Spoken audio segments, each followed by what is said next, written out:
கிழக்கு மேற்கு நோக்கி பார்த்துருப்பாங்க. இதுவே இடது பக்கம் வலது பக்கம் அப்ப இப்படி பார்த்து பேசிக்கணும். அப்பதான் சூரியன் இந்த சைடு வரும்பொழுது நிலம் இந்த சைடு வலது பக்கம் இல்லைன்னா இடது பக்கம். அப்ப இது இப்படிதான் பார்த்து பேசி கொடுத்துருப்பாங்க.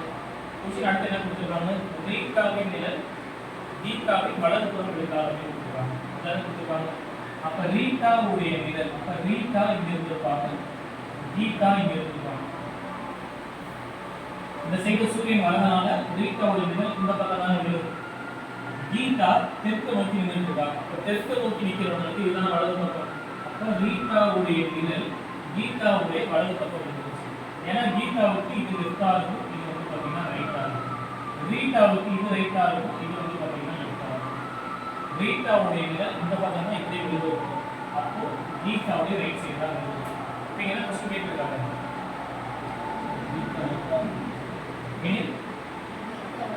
தீட்டா எந்த திசையை நோக்கி உள்ளார் அப்படின்னு கேட்கிறாங்க. அப்ப கீதா எங்க நிக்கிறாங்க, வடக்குல நிக்கிறாங்க. எந்த திசையை பார்க்கறாங்க, தெற்க பார்த்து நிக்கிறாங்க.